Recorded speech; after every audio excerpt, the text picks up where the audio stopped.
The Model Shop live scale modeling show is brought to you by Tenna Controls, makers of lighting kits, soundboards, and more.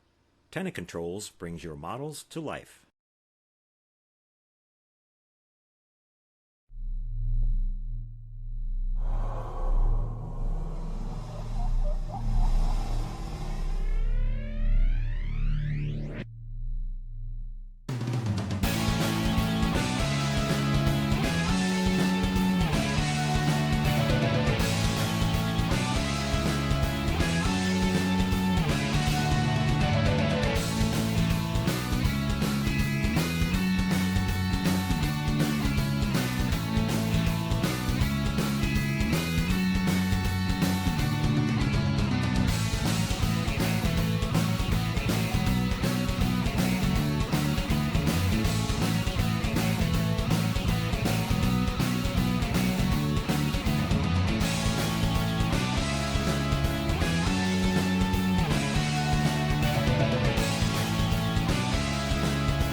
Well, hello there again, everybody. Boyd here with you, and welcome to episode 106 of the Model Shop.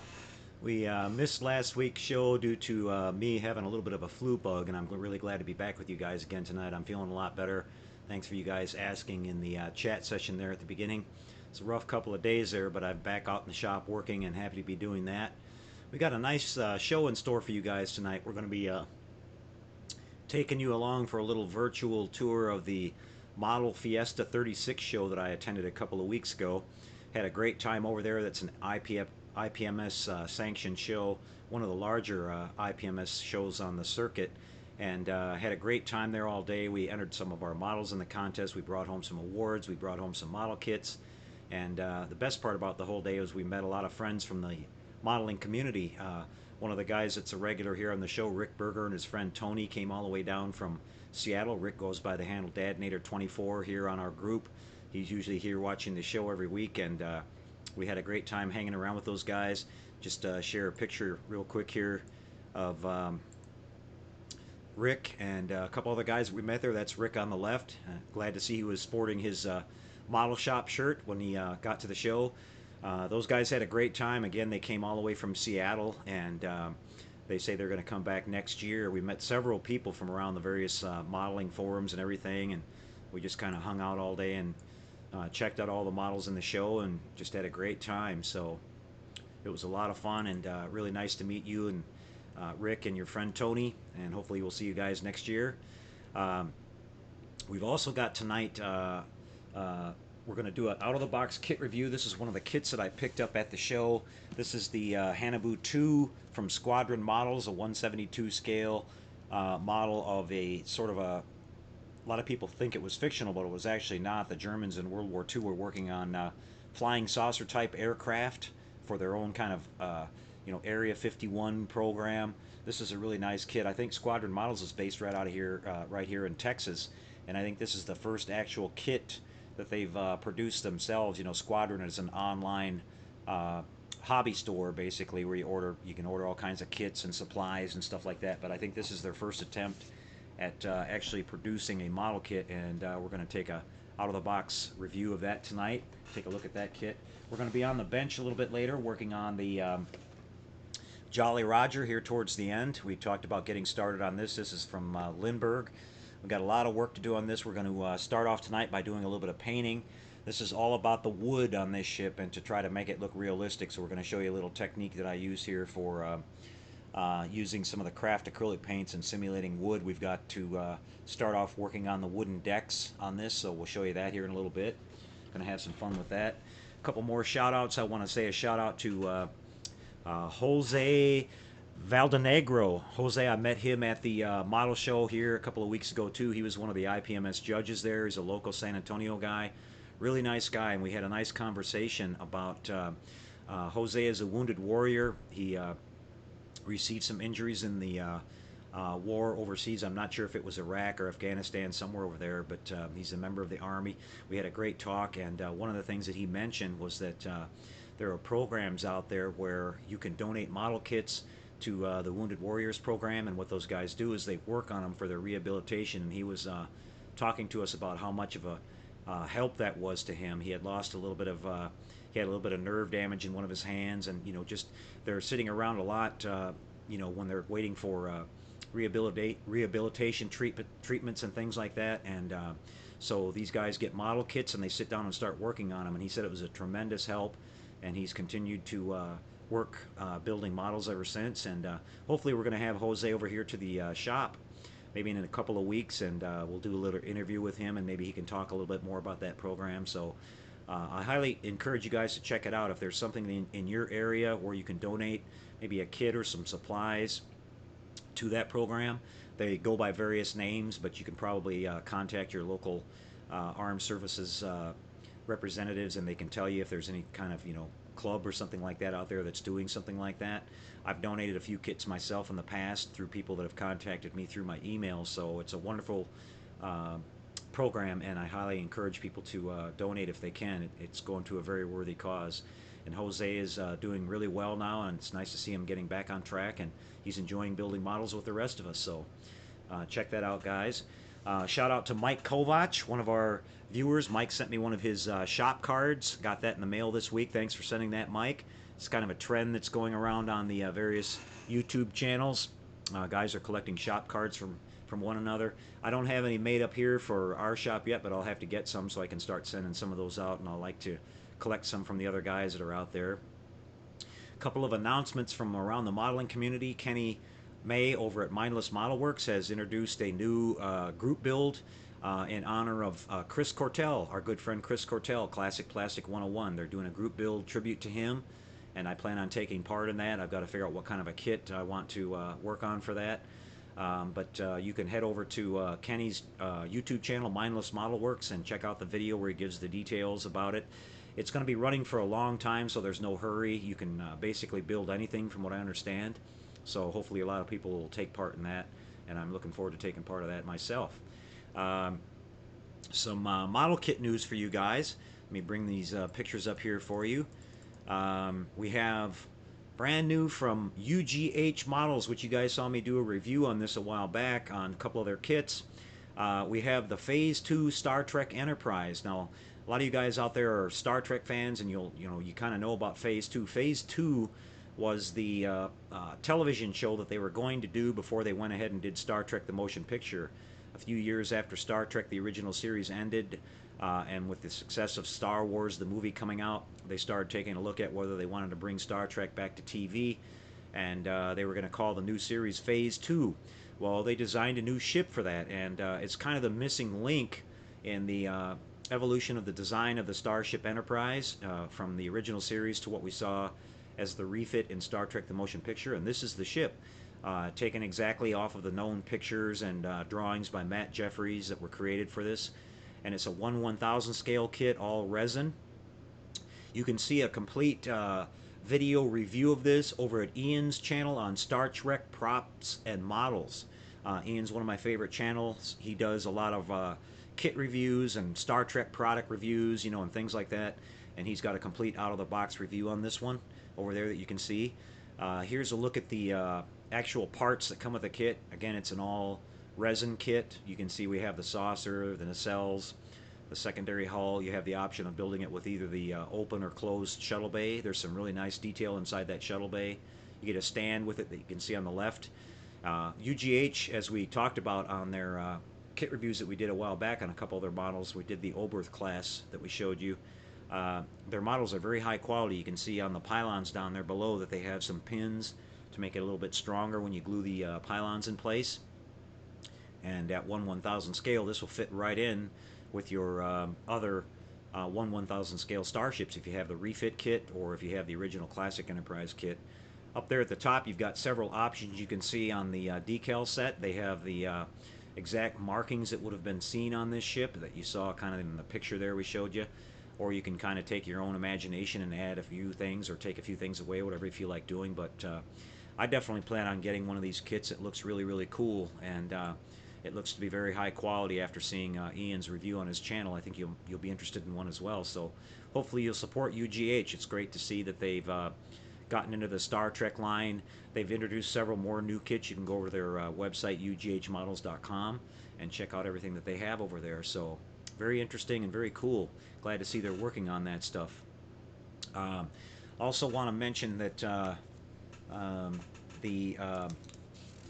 our friend Ralph at Tenna Controls has introduced a brand new updated lighting kit for the 350 scale Classic Enterprise. He's calling it his 50th anniversary kit.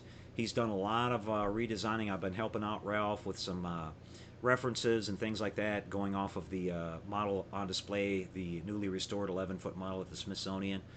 Ralph has been working on getting the motorized Bassard kit that he offers at his website, much more accurate than what he was offering previously with the lighting effects inside and the spin rate of the Bassards, and also changing up the timing a little bit on the navigation flashers to be more in line with how the model looks now in its present form. So I've got a quick video that Ralph put together here that I want to share with you guys.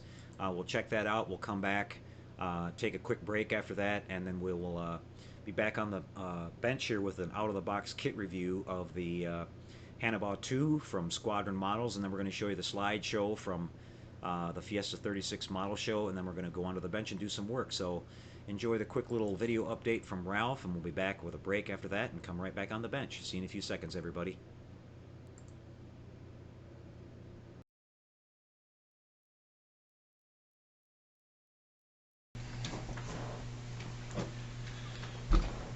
Hello everyone. Well, ladies and gentlemen, I have to say ladies as well, was reprimanded by a fellow modeler that was a female, and we need to, do it correctly, make him involved and wanted, and it's only right.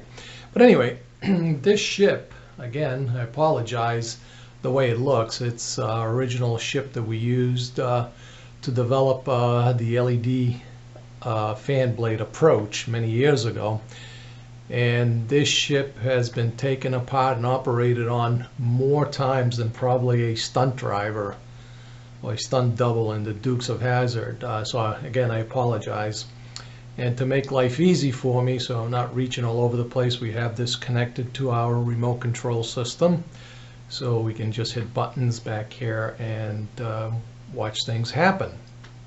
So this is the 50th anniversary rendition of our motorized buzzard effect. I have toned down the lighting on it. Although these Bassards are old, the outer domes, they've been frosted by a method of scuffing, which really translates and broadcasts the light much more than you would probably want to.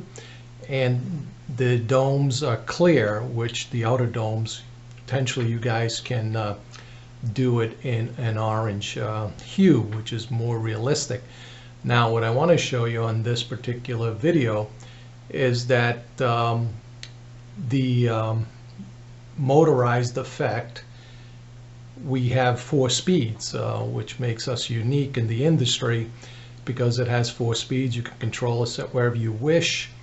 The lighting system inside those Bassards, they're fully integrated. In other words, there is no soldering to do.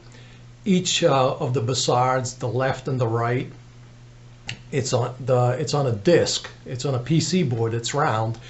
Each PC board has 20 surface mounted LED of various colors, which means you get much more resolution per Bassard than just using a regular LED in the holes of the plastic ring inset that you get from round 2.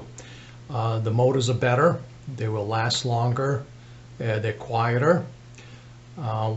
The control is actually built into the discs. Nobody else has done this. Those round boards not only hold the LEDs, but the control is on the back side. So the round Bassard boards are fully autonomous. They just need power, and that's it. You don't have to go to a control board. We do have a little control board inside the ship for the navs, the strobes, the impulse engine. But other than that, it's a very high-tech Bassard system. I think it's probably the best in the industry. I haven't seen anybody come close to what we're doing in such a small space, especially when it comes to the motors. We're actually driving those 2 motors off one of those round discs. There's a special circuit that we came up with to utilize. It was miniaturized and it just fit inside that the left Bassard, which would be excuse me, which would be the clockwise rotational one. So it's got all the bells and whistles technologically. That's why it can fit onto a little board. So without further ado, let's turn the ship on. There we go. Now, I've got this set up in a certain way, and it's just to show you the lighting system in there has been optimized to give you each color is just about as bright as the other one. We've actually went and did a lot of trial and error. You can't put the same amount of current through each LED color because some colors will be brighter than others. So we actually calibrated each of those fins, if you will. Think of it as a clock, 1 o'clock, 12 o'clock, 1 o'clock, 2 o'clock, 3 o'clock, 4 o'clock, 5, 6, 7, 8.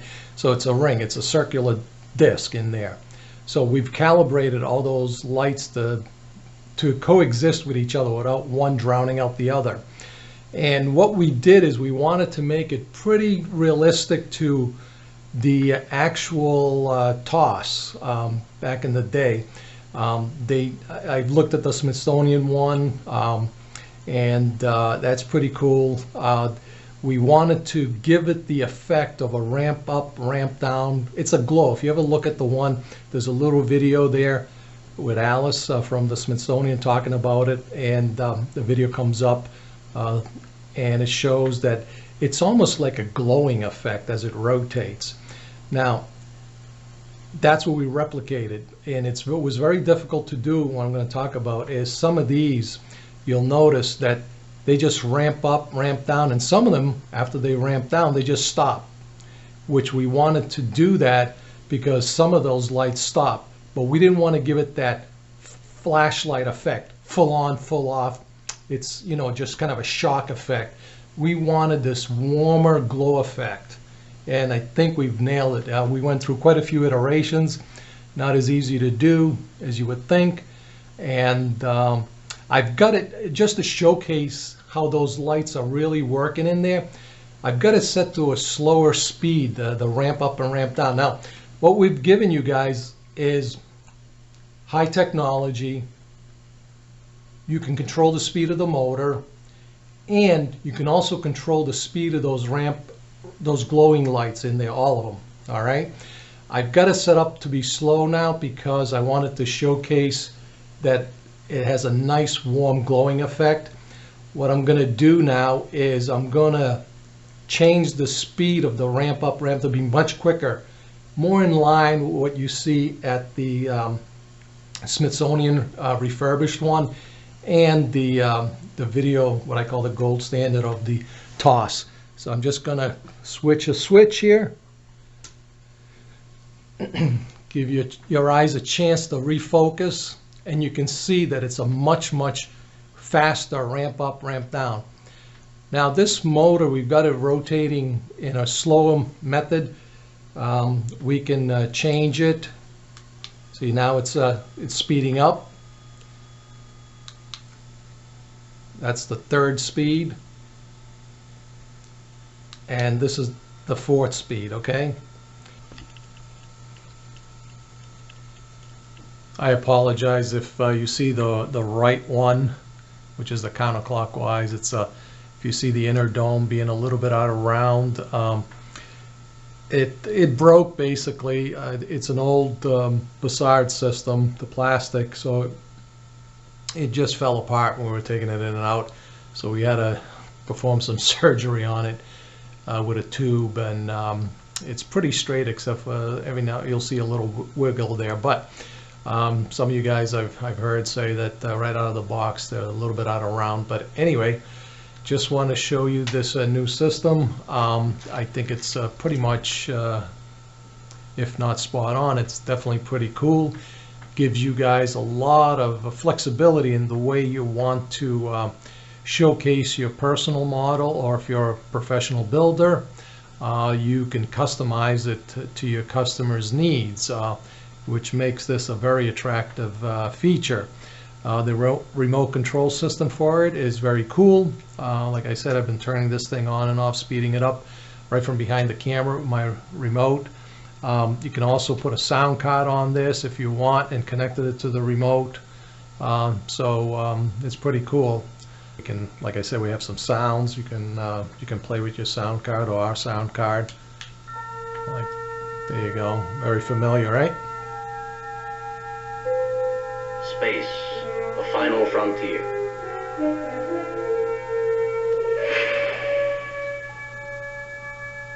These are the voyages of the starship Enterprise. Its 5-year mission: to explore strange new worlds, to seek out new life and new civilizations, to boldly go where no man has gone before.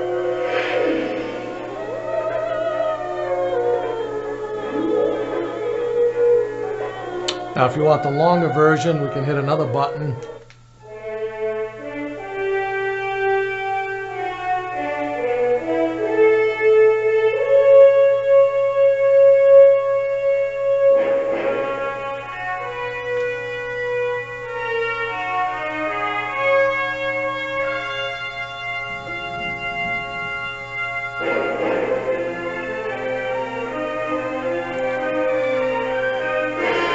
That's pretty much it. I think you guys got the gist of it. Mainly, I just wanted to showcase the new Bussard effect. It is a very nice looking system now, all fine-tuned. The color spectrum is just right. Oh, one more thing. Because these boards are round,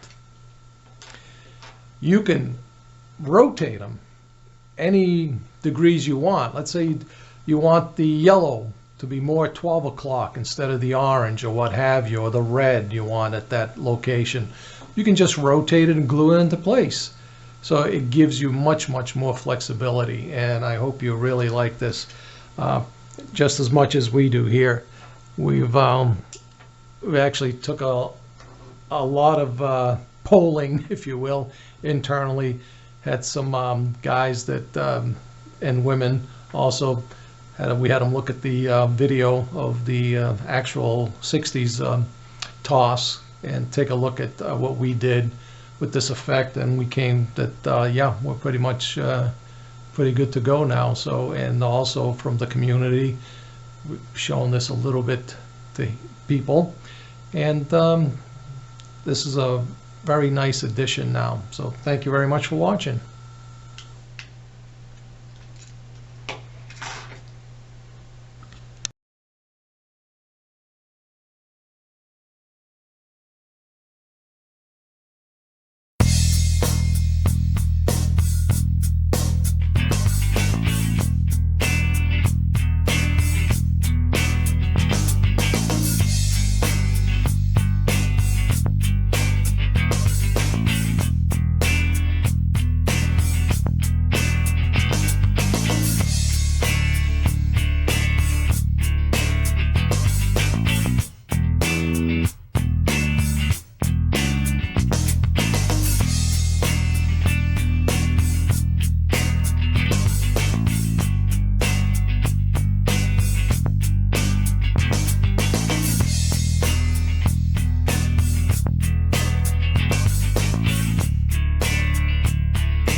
Okay, everybody, back with you again for a look, an out-of-the-box kit review tonight for you of the Squadron Models Hanu 2 German Flying Saucer. This is from Squadron Models.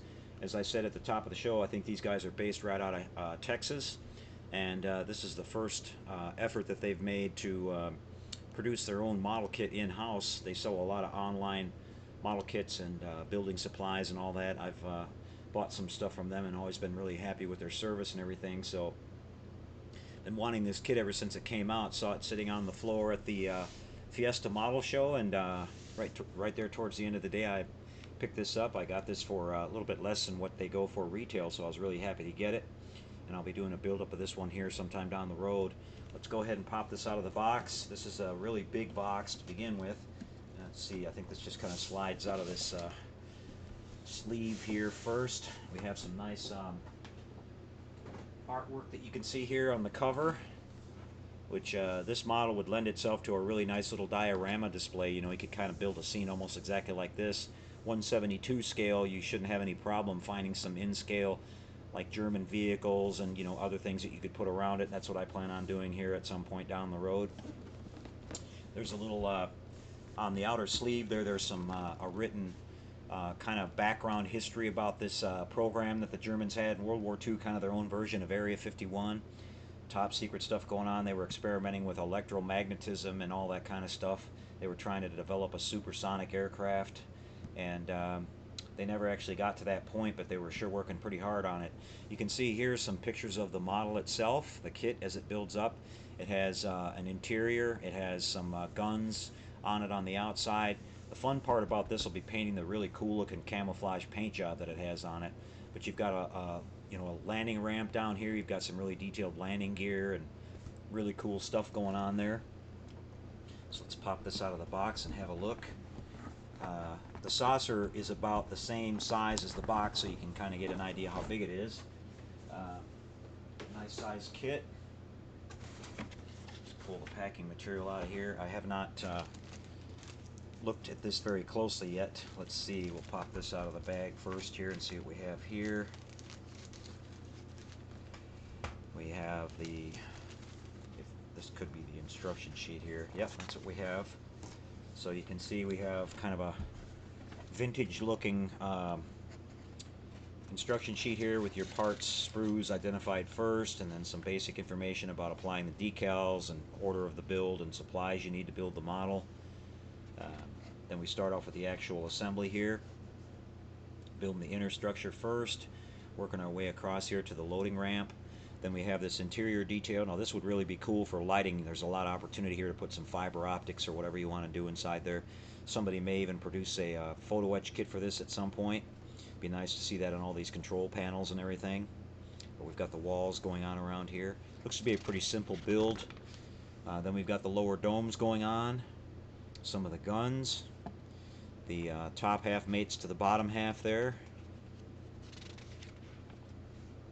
as you can see. Then we've got our landing gear assembly here in this section, and then we get into the painting, which they've got some color call-outs from Vallejo paints, but you can see it has a really nifty looking camo paint job on there that'll be fun to replicate, as you can see there on the top and the bottom. Let me get this up a little closer here for you.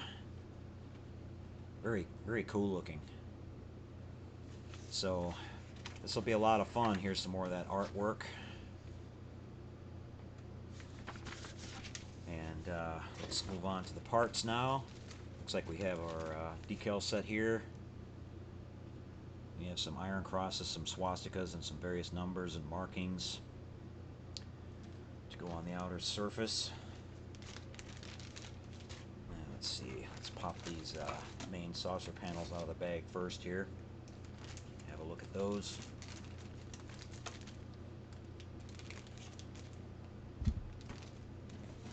Love the detail on this.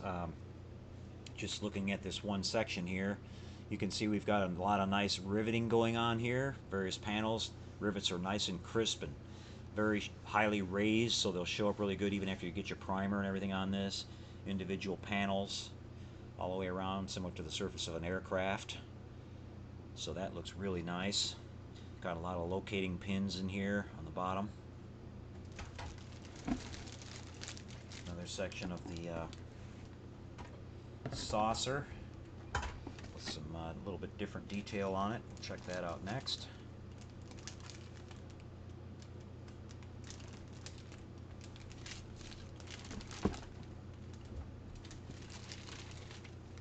Yeah, this is looking really nice. This is kind of the forward section of the ship. Got some kind of different looking panel detail on here, as you can see. Very nice crisp mold, nice thick plastic. Probably pretty heavy when it's built. Yet another section. This builds into 3 sections to complete the top of the saucer here.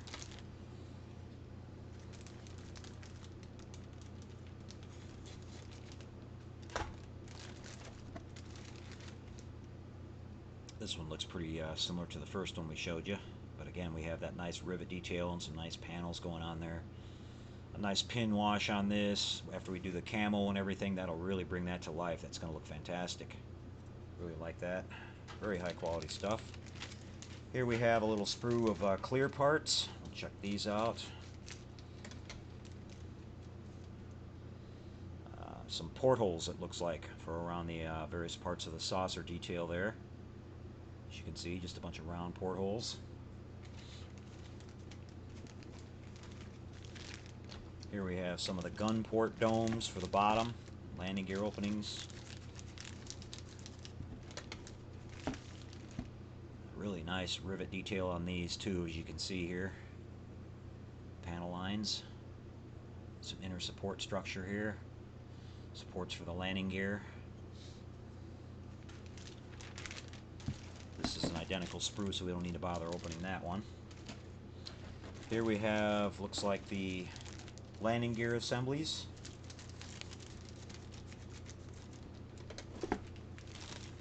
Yep, we've got some tires here, landing gear struts. These look to be really nice and strong, nice and meaty and thick. Parts of the door openings. Some panels that open up when the landing gear are deployed. You can build this with the landing gear either up or down. Here we have some of the guns that go on this. Really cool. Same identical sprue again. More landing gear. And then looks like we have the center section of the saucer here with some of our portholes. Really nice panel detail on these. All throughout. Several portholes there, so some lighting is definitely something to consider on this one. Which you definitely know we'll be doing that. Here we have some interior detail parts. Some of the control panels and things. See if I can get you guys a good look at these. You can see here we have some raised details, different just kind of some, you know, control panel surfaces. Ideal for doing some fiber optics and stuff like that. Really cool. I'm sure you can build this where you can remove the top so you can see all that. Got some railings here for the landing ramp, loading ramp. And we're getting down to the bottom here, guys. We got the main part of the bottom of the saucer, it looks like here. Nice beefy part there, really nice and thick. There's some nice paneling going on that, as you can see. A little bit of swirling in the plastic, but nothing major at all. Once you prime that and get it prepared, it'll all clean up real nice. Nice looking sprues here. Very high quality. Here we have some domes for the bottom. Have this little dome here with lots of detail on it.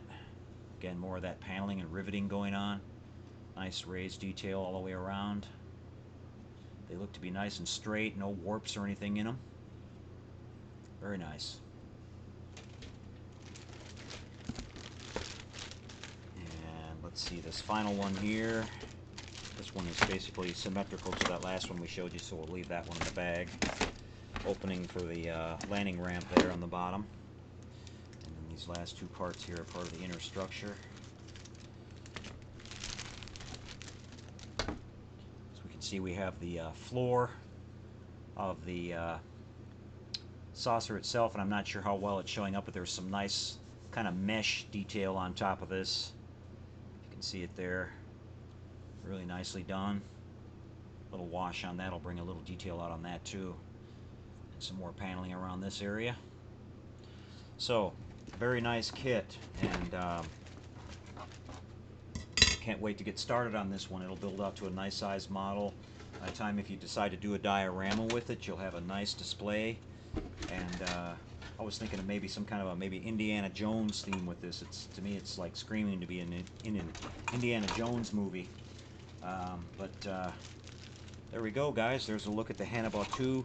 Again, this is the first attempt from Squadron at producing their own model kits, and if this is an indicator of what they're going to be putting out, this is some really, really nice stuff.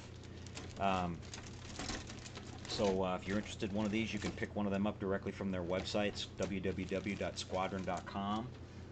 And I think they retail for right around $79. So not a bad price. And wonderful kit. So I'm going to kind of get this semi stuff back in here, and we'll take another quick break, guys. Hope you enjoyed this out of the box kit review. We'll come back and do our slideshow from the Fiesta model, Fiesta 36 model show. That runs about 20 minutes on that, and then we'll wrap things up tonight with the work on the bench on the Lindbergh Jolly Roger that we're going to be starting tonight. Okay, be right back after the break again, everyone.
Okay, everybody, well, I hope you enjoyed the out-of-the-box review on the Hannibal 2. That's a wonderful little kit, and you guys will definitely get to see that getting put together here at some point on the show, maybe a couple of episodes down the road. We're going to be working for quite a few episodes on the Jolly Roger kit. A lot of work to do on that one, but we're going to start on that later tonight with some painting detail on the deck.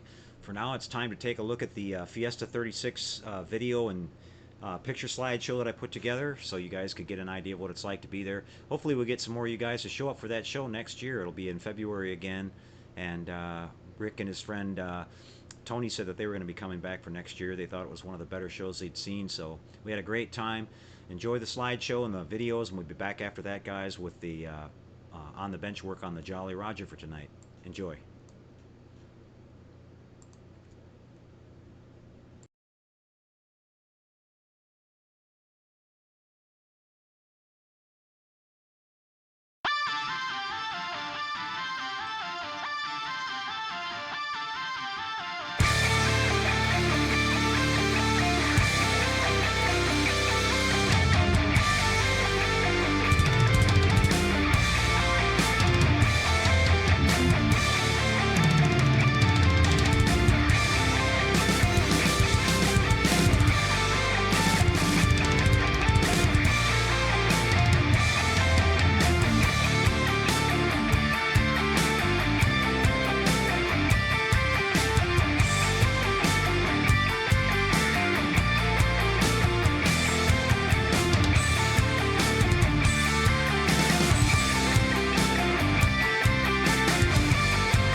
Okay, everybody. Well, here we are again with you on the bench. I hope you enjoyed the video presentation of the Model Fiesta show here in San Antonio from a couple of weeks ago. Again, some wonderful, beautiful models on display. Just there were way more than I could actually even get in the video and the pictures. So if you ever happen to be down in this neck of the woods around February, you definitely want to check that show out. We had a great time, and looking forward to next year. Already counting the days. Going to have to build some even better models next year to do well in the show. There's a lot of competition there.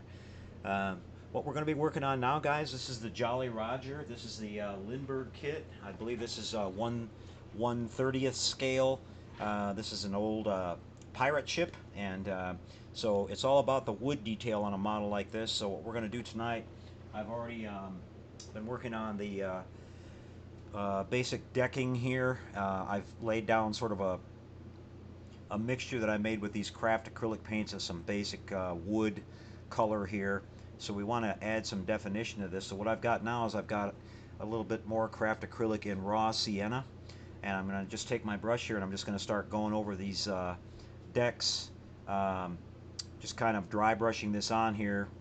It's not really a dry brush, it's more like a wash, I guess you'd call this, and we're going to just work our way all the way through, and then I'm going to be wiping this down pretty quickly with my paper towel here. We don't want to get this on too thick, we just want it to blend with this other color. Now what I did here to prepare this is I sprayed down this base coat on here. I sprayed primer first. You can see this is the original color here on the bottom, which is kind of a I thought it was kind of too salmon or too pink looking for the color of the wood that I wanted, so I went with this color here.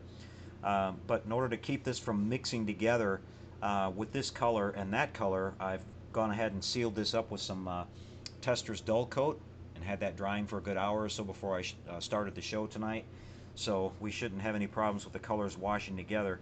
So basically what we do here is we just start our way at the front, just start dragging this paint back as we go along, and hopefully that'll highlight some of this wood planking that we have here on this deck and make it look a little bit more realistic. So let's start off here at the front. I've got this mixed down fairly thin. In fact, I think I'm going to put a little bit more water in here because it kind of evaporated a little bit while I was waiting here. We don't want this to be too thick, and I'm just cutting it with straight water. So pretty straightforward. Just using these craft acrylic paints. This one happens to be made by Folk Art here, so you can find these at your local Hobby Lobby for pretty cheap. So they work out really nice for this kind of thing. Let me get this coated on here pretty good, and we'll just start going along here. I'm going to start at the front and just staying with the pattern of the wood, following these planks.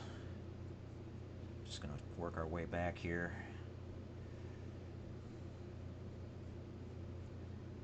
And I can already see it's doing exactly what I hoped it would. It's grabbing a hold of those edges and everything and staying a little bit darker there. Just going to take my paper towel really quick and just give it a wipe before it gets too dry. This might take 2 or 3 times of doing this before I get it to where I like it. It's already looking pretty nice though. This is a really simple technique that you can do.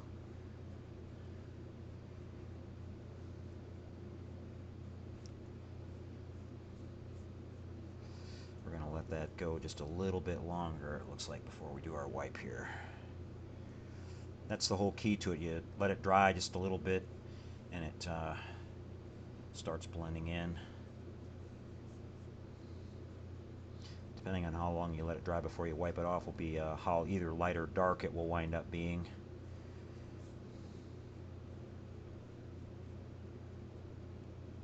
up here to the very tip.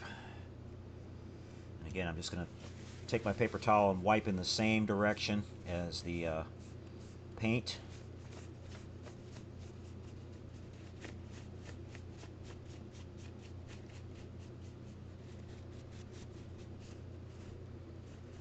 See the effect we're starting to have here. Go over this again.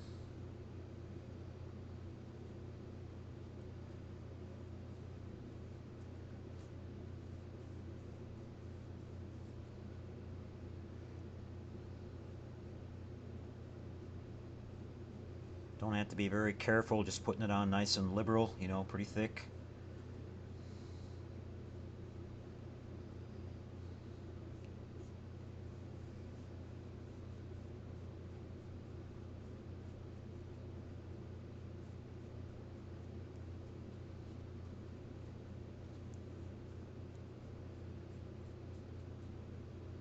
Starting to come around really nice.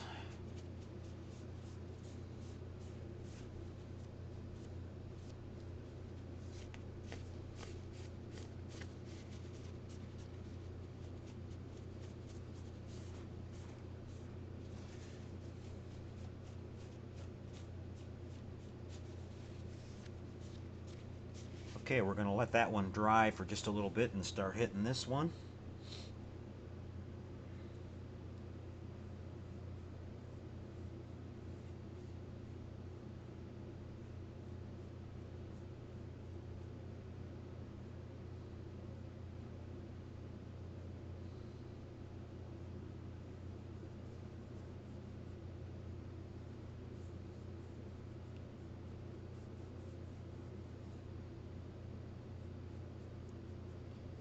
In case you guys don't know or haven't used these craft acrylic paints, they're you know, they're all water based, so they clean up real nice and everything. If you make a mistake with this, you can spray some water on this directly and pretty much get it back off if you get too much on here. So it's easy cleanup.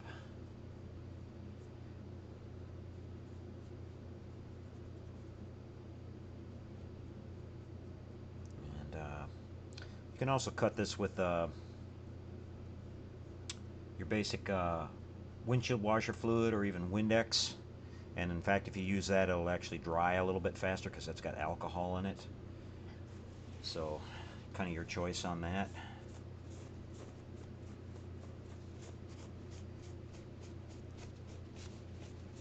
Okay, looking good. Okay, I'm gonna go back to this first one now again.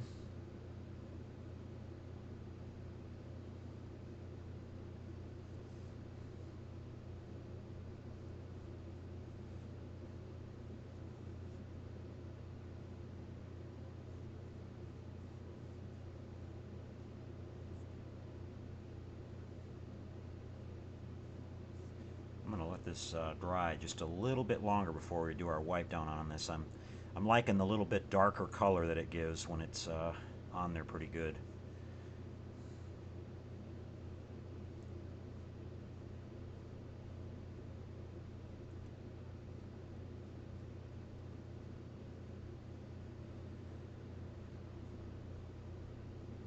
Okay, we'll let that one sit. We'll go to this one again.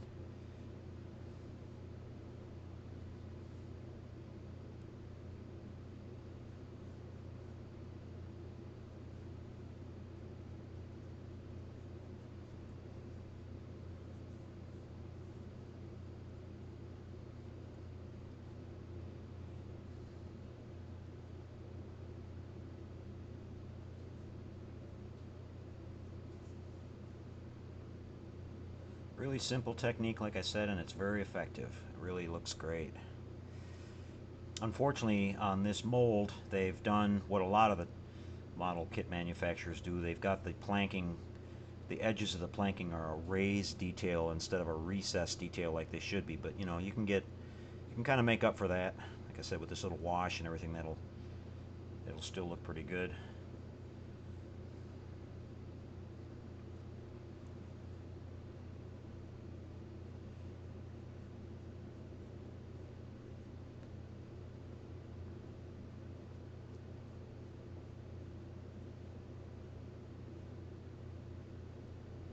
Our sealer that we put on there with our dull coat is holding up really good. It's not breaking down at all. We're having no problems with it mixing together here with us.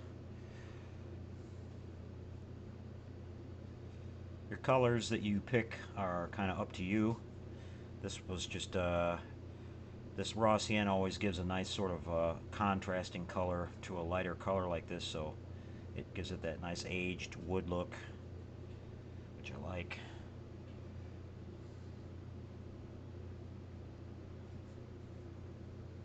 We'll be doing the same thing on the outer hull. We'll just use much darker colors to get that look of the planking on the sides of the hull there when we get to that point.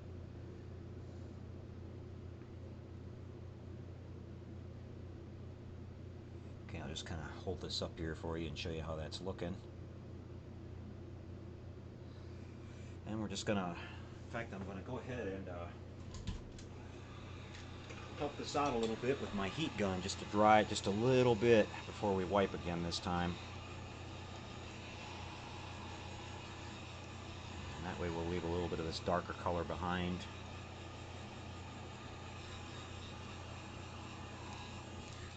Okay, let's give this a shot.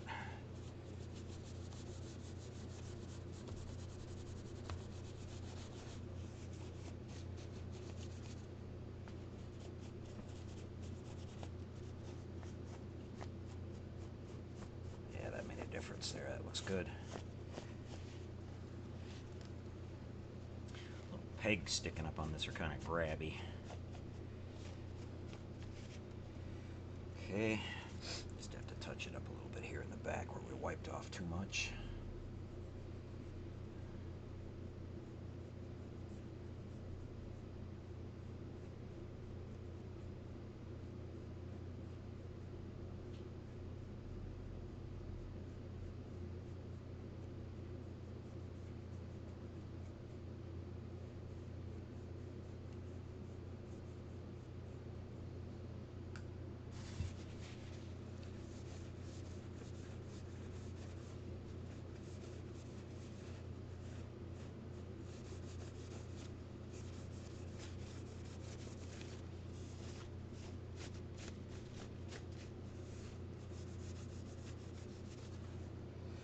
Alright, it's looking great. Right up in here we got a little stain that looks not natural.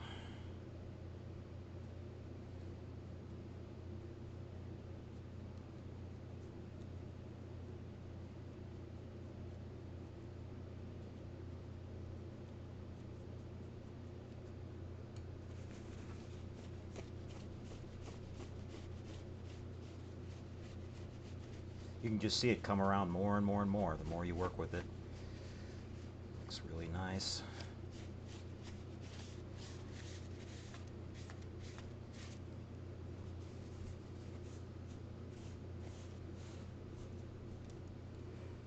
Right in here.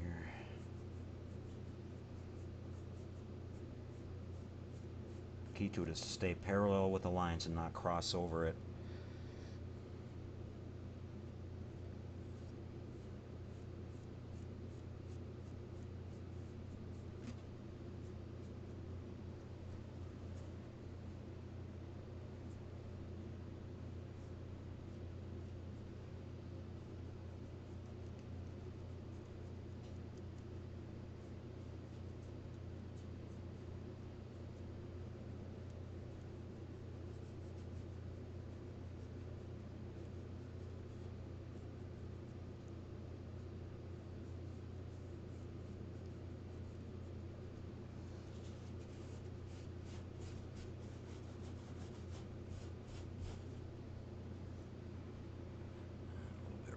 Here.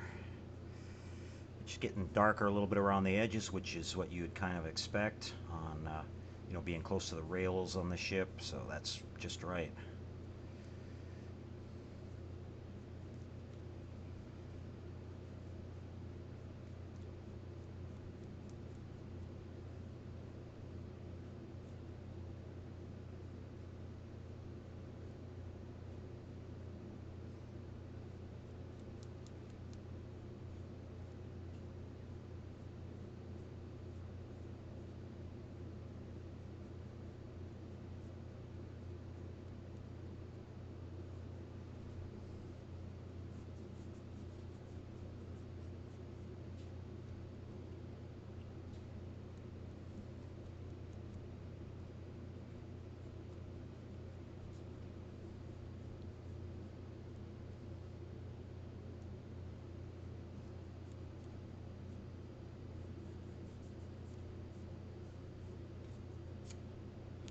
Okay.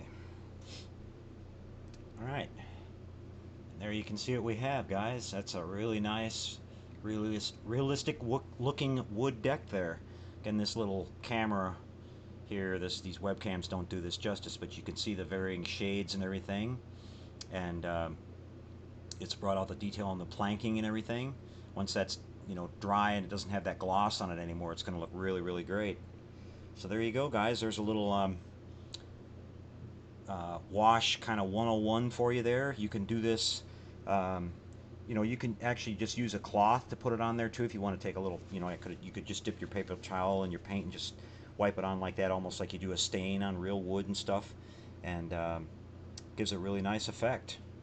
We have a really realistic looking wood deck already. Turn it in from an ordinary piece of plastic to wood. So that's our initial first steps, guys. I'll be doing a lot of that throughout this entire build. There's a lot of prep work that we have to do to paint some of these parts. This model builds kind of weird where it has you got to build these two decks and stack them on top of each other like this basically before we can put the two hull halves together. So you'll see these assembled pieces next show, and then we're going to be working on putting the hull together. Now, I mentioned at the top when we mentioned we were going to do this build, I am going to do some lighting on this one, so we're going to have to work out where our lighting's going to go inside the back part of the model. You know, these old ships like this, they of course didn't have any electricity back in those days. Everything, all the lighting in the interior was done with candles. So we're going to be doing like a candlelight effect with a flickering LED in the back. You know, it has the nice captain's cabin thing kind of in the back of the ship there with a few windows and all that ornate detail on the back there. So we'll have a little flickering light coming through those windows, and I'll show you how I'm going to wire that up and everything. It's going to be really pretty straightforward, pretty simple. It should only take maybe like one 5mm flickering LED in there to do the job in warm white. So it'll look pretty cool though. So there you go, guys. There's a little bit of work on the Flying Dutchman, or the Jolly Roger, I'm sorry. There's another kit out there that's called the Flying Dutchman that's basically the same thing, but it's molded in glow in the dark. But this is the Jolly Roger version. We're going to have a lot of rigging to do on this, the sails and everything. We're going to weather those and, you know, just do a lot of really cool building techniques throughout on this, so you'll get to see a kind of a nice variety of different little tips and tricks that we'll use to put this together with the rigging, the painting, you know, the lighting, all kinds of cool stuff. So hope you enjoyed that little segment. And there you go. There's a little quick weathering for you. We'll be right back after the break and wrap up tonight's show with our shout-outs for tonight and our question and answer session. Be right back, everybody.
Okay, guys, back with you again. Hope you enjoyed what we had for you on the show tonight. Little work on the bench, little slideshow, little tour of the Model Fiesta show, some modeling news at the beginning.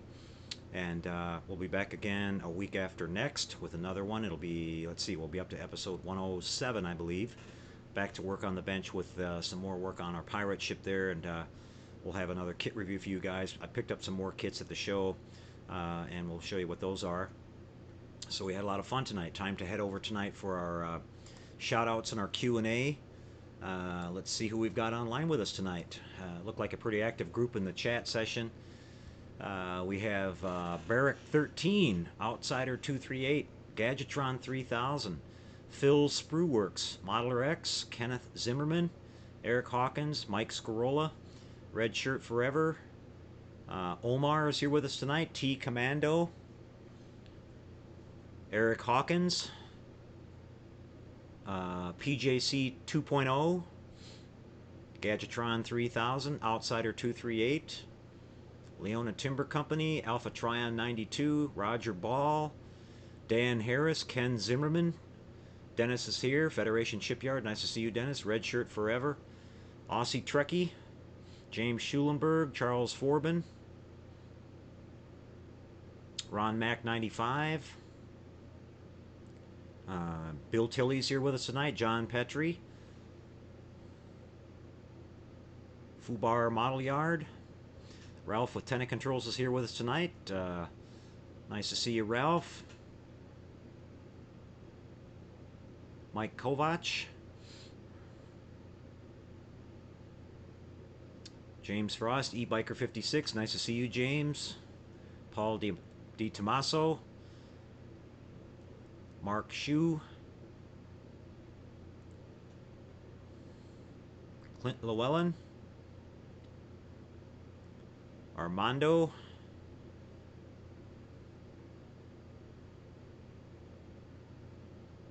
Red Shirt Forever.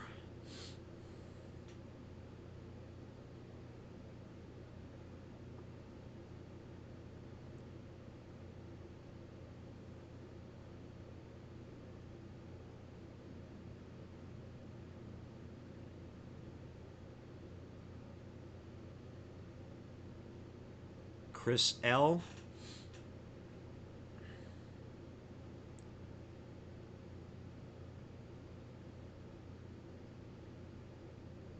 Bob Busking is here. Nice to see you, Bob.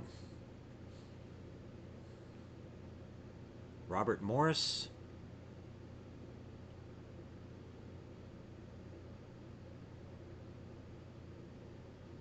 Thomas Johnson. John Bennett.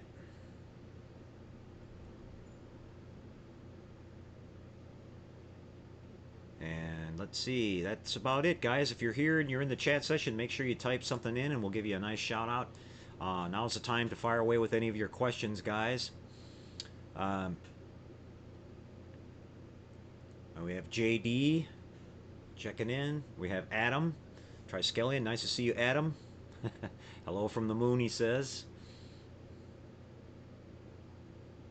Ron Mac 95 says, are we going to be on next week? Nope, we're every other week now, Ron, so not next Sunday, but the Sunday after that we'll be back. Glad you guys enjoyed the show tonight. Rocket Boy 1969, nice to see you, Mike.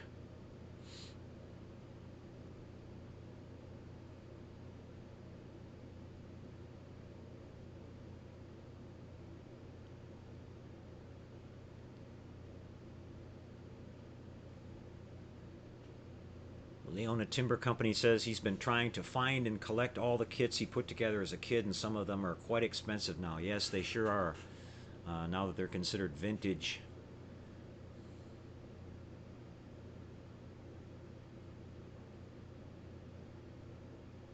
Got Chuck Brooks checking in. Nice to see you, Chuck.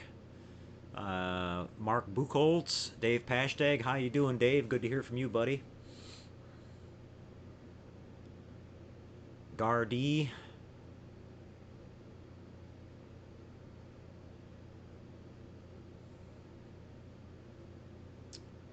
Yep, a lot of people enjoyed our slideshow.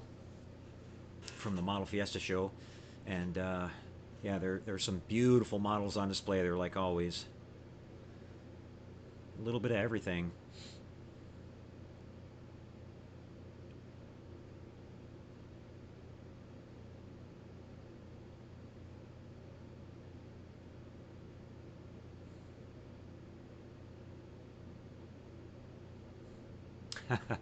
Somebody's asking if the figure behind me is Cyberman. No, it's not Cyberman. It's Dr. McCoy from the Tholian Web. Get you guys a little closer to him. Just one of the old figures I had laying around. I figured I'd throw him up in the background there for a little interesting things to look at. Pretty cool little guy there. He's pretty detailed with his little Tholian Web spacesuit there.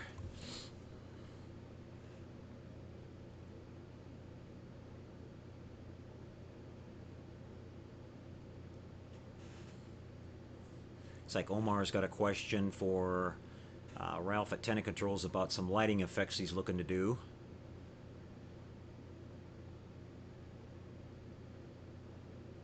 John Bennett's asking if I have a B-26 Marauder Top Gun. I'm sorry I don't, John. Haven't built one of those kits.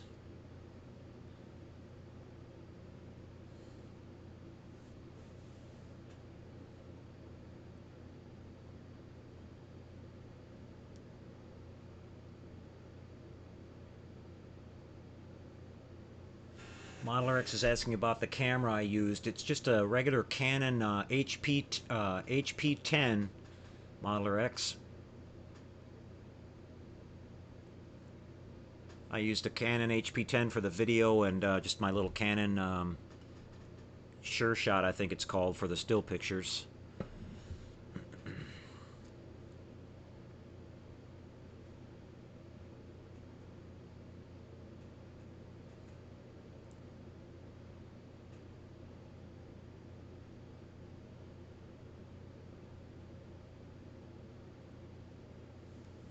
Rocky says, do you think that a warm white LED would look more realistic to simulate a candle or oil lantern than an amber light? Yeah, I think the amber would look too orange, Rocky. That's what I plan on using in this pirate ship anyway. I'm just going to use a regular warm white. The trick to that will, you know, make it look more realistic where it's not too bright. Yeah, the less bright it is, the more warm look it'll give. We'll see how the warm white looks. If the warm white's not yellow enough, then I'll dip it in some Tamiya transparent yellow paint that I have. I'll just dip the bulb right in that, and that'll give that a little bit more yellow tint to it, but we'll see how it looks. Clint Llewellyn is asking about the contest that starts in March. Well, Clint, it's not actually a contest. It's we're not giving away any prizes for this time around. It's just going to be a group build called the Spring Group Build, and it's going to start in March. Actually, what did I say? I think April. I announced it on the page. It'll run from April through June, so it's 2 months.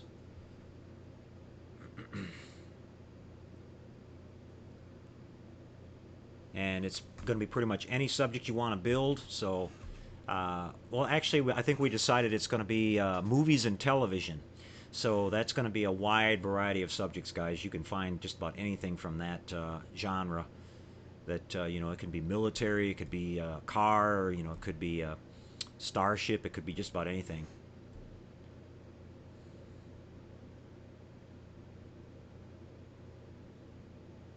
Red Shirt Forever is asking what were my entries in the model show. I had several, Red Shirt. I had one of my 350 Enterprises. I had a couple cars. I had some figures. I had a little bit of everything.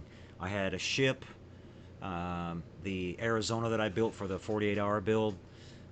Put that one in there. So yeah, a little bit of everything. We did really well. We placed with every model that we entered. So we had a whole stack of awards that we brought home. I was really proud of that this year. We worked really hard. Last year we did okay last year, but we did really good this year. We stepped up our game a little bit.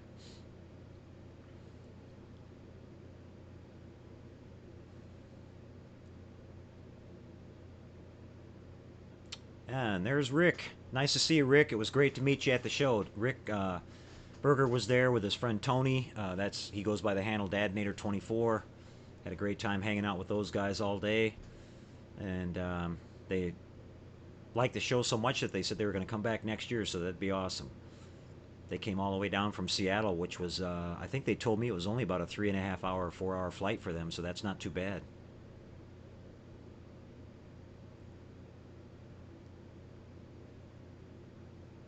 I'll check and see, Scott. He says he's having trouble pasting on the model or posting on the model shop page. I'll check and see. It's just probably some weird Google thing. I just looked when you were talking about it at the beginning of the show, and there's nothing on there that's showing spam or anything. I'm not sure. What are you trying to post from? Are you posting from a computer or a phone or?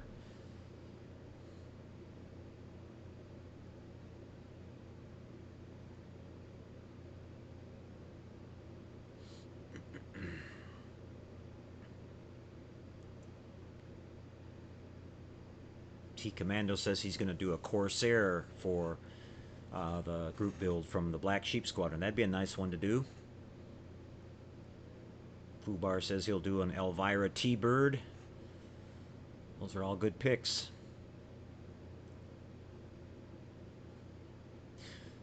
Thanks, Modeler X. Yeah, there was some tough competition this year, and those judges there are brutal. You know, they get right down on your stuff with magnifying glasses and pen lights and all that, looking for seams or, you know, how your decals look and all that. So, yeah, you got to put in your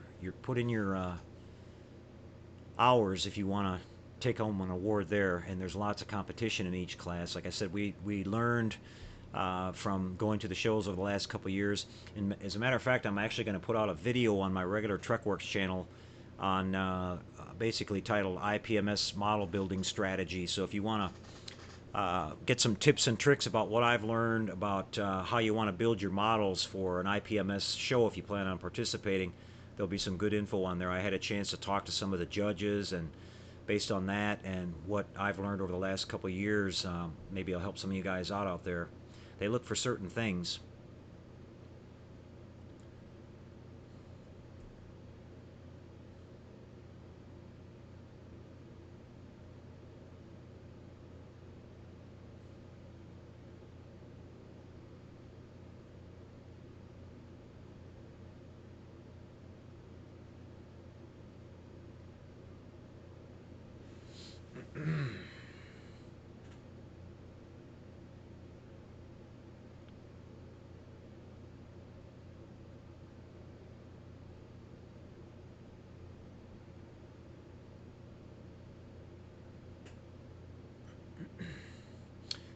Let's see, Joseph Wildy, nice to have you with us, Joseph. He's asking whatever happened to the 1/1000 scale Battle of the Mataro Nebula.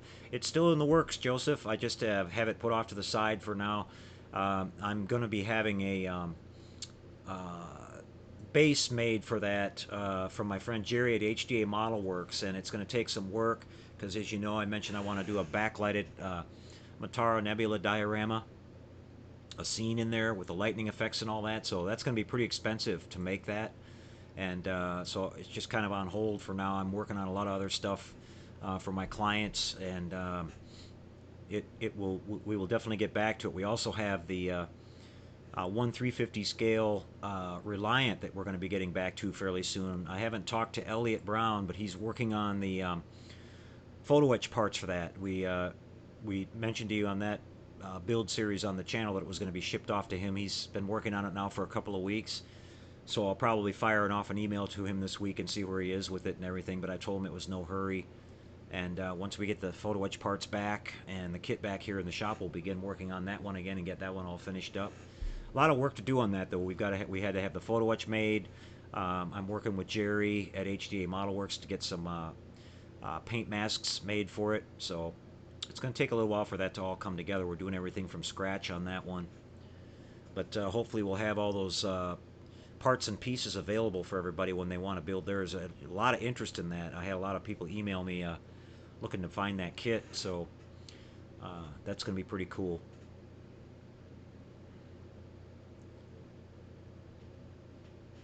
But you won't miss it. We'll be back to those builds here on the channel. I've been doing a little bit of work on my Battleship Bismarck off and on, and updating on that one. having a lot of fun building that. I've made some more progress on it. I've got my most of my superstructure done now and the rigging and things like that. So it's down to now just putting on the small little detail parts that are left.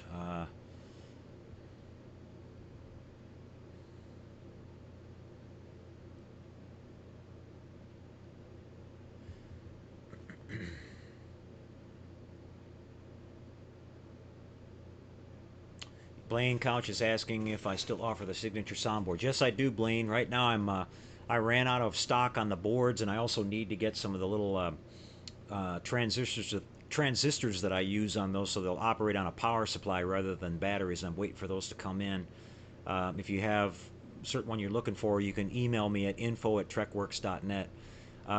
Apologize on the emails, guys. If you don't get a hold of me on an email, you have to just keep trying. I get so many emails during the week. It literally is hundreds of emails from people asking questions and things like that. And some stuff gets missed.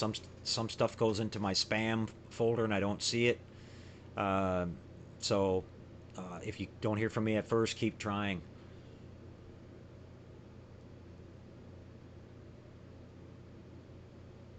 I'm probably going to get down to a point where I'm going to ask that the emails that come in are just questions about, stuff that I have or client work and stuff like that, and limit it to answering questions on the videos or here when we're doing the broadcast, because the emails are just getting massive in the email department, and I just don't have the time during the week to sit down and read hundreds and hundreds of emails. I try to answer people's questions and help them out, but it does take a lot of time.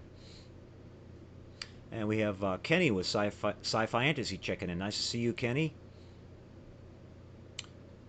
I think I saw a little pop-up on YouTube that Kenny had reached 800 subscribers on his Sci-Fi Fantasy channel, so congratulations on that, Kenny. Keep on rocking on, buddy. You're doing a fantastic job.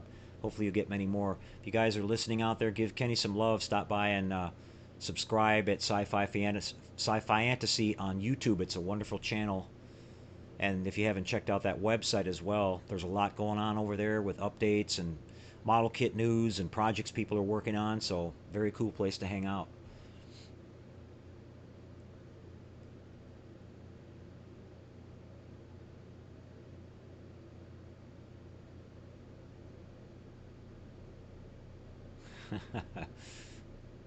Well, thanks for the compliment there, Rick. Appreciate that.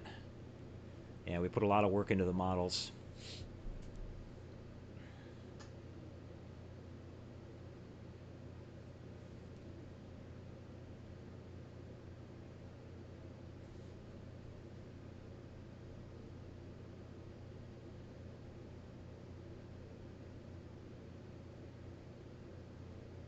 Yep, Todd Milletta is asking, is that a TOS bridge kit on the shelf? Yes, it is. It's the repopped one that they did from round two that now comes complete with the full circle of the bridge and some extra figures and all that.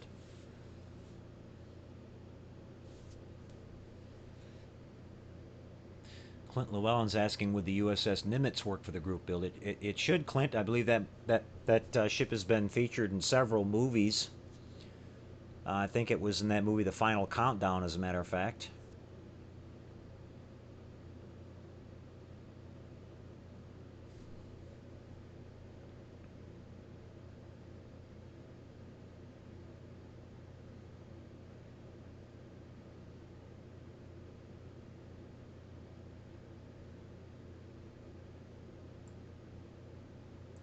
Aussie Trekkie says, what happened to Mindless Model Works? I'm not sure. Did something happen to him? Was he here earlier?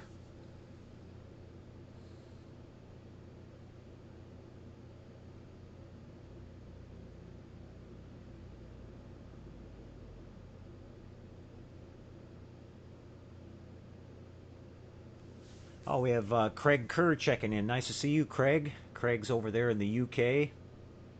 Yeah, we'll have to catch up one of these days, Craig. I've been just really, really busy. I don't get on Facebook very much. Just a little update now and then that I can do and read some of the messages, but I'm booked up really heavy with client work here, so I'm just kind of doing that and doing my thing here in the shop on my stuff when I get a chance. Good to see you. Mike Mitchell. The CVN-65 USS Enterprise has been in more movies than the Nimitz. Oh, Omar, you got your Viper. Great. I wondered if you'd gotten it or not. I think everybody got their kits from the their prize kits from the contest a while back. Kenneth the Zimmerman has to check out, getting ready for work. Nice to see you, Kenneth. Have a good night at work. We'll see you next time.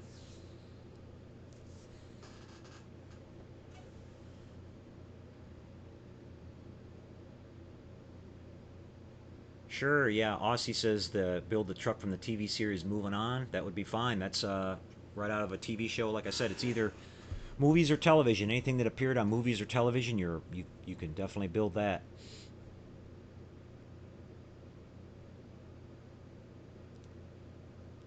Well, thank you, Rick. I appreciate that. I'll look forward to working on that one for sure.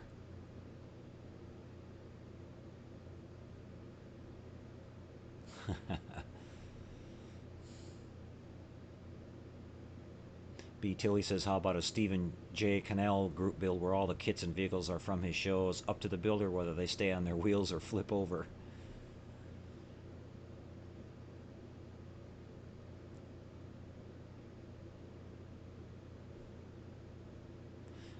Don't forget, everybody. I mentioned at the top of the show there's a group build going on for a good friend of mine, tribute to Chris Cortell, Classic Plastic 101, that's being hosted by Kenny May over at Mindless Model Works. So get in on that one if you can. I plan to myself. I just haven't picked out a subject yet. But I think Kenny has pretty much left it open-ended as far as the subject matter. You can build whatever you want, modify it however you want, and it goes on for basically a year. So there's no hurry on getting it built either. So be nice to pay a nice tribute to Chris Cortell out there. Chris does a lot for the modeling community. He's done a lot of videos and always very helpful to fellow builders out there with sharing his valuable modeling knowledge with everyone. So I definitely want to get in on that one. Thanks, Clint. Yeah, I'm still working on the Bismarck. As I said, I've got a little bit more done on it. I'm just taking my time, going nice and slow, and then hopefully we'll get on to the HMS Hood after that in the same scale, 1/350 scale. Learning a lot working on these ships with all that photo etch and rigging and all that stuff, so it's been a nice little change of pace.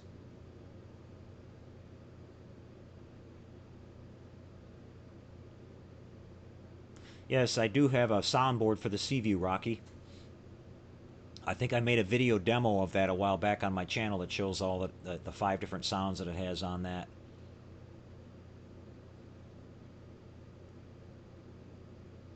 Parabot 12 Mindless Model Works is a YouTube channel.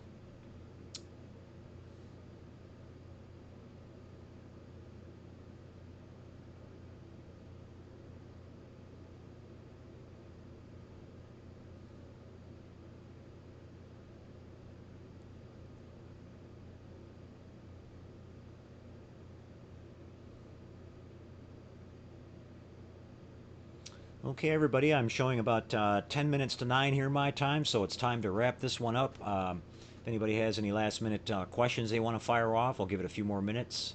Enjoyed being on with you guys tonight. Looks like you guys had fun in the chat session. And don't forget to check out the UGH models, too, the one we showed you at the beginning, guys. They have a nice little website. They have some really interesting kits over there. They're getting more and more into Star Trek stuff. They've got some really cool variations on Federation ship designs. There was one in particular that I remember looking at over there that grabbed my eye. It was sort of a Romulan warbird crossed over with a Federation ship that had kind of Federation nacelles on it that looked like a neat design, but they've got some really cool stuff over there. But I'm definitely going to be getting one of those Phase 2 Enterprise kits. That'll go along nice with my other 1000 scale stuff that I have.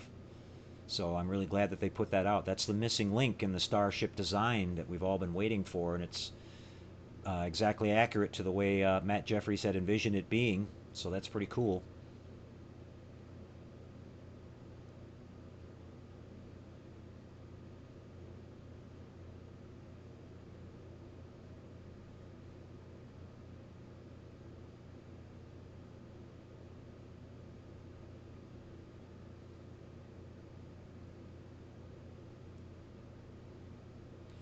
Okay, everybody, it looks like everybody's ready to check out. So again, enjoyed being with you guys tonight. We'll see you a week after next, back at our usual time. That will be, let me give you guys a date here. That will be Sunday the 19th, and we'll be on at our usual 7 o'clock Central Time. That's USA Central Time here on the TrekWorks channel. So we'll catch you guys then. We'll have some new content for you, and I'm getting some nice pictures in from you guys out there on your build, so we'll be able to put together another members model build slideshow in the near future and share that with you again. I always enjoy doing that. So you guys take care out there, have some fun building some models this week, and we'll talk to you guys next time. Until we do, take care, happy modeling, and good night, everyone.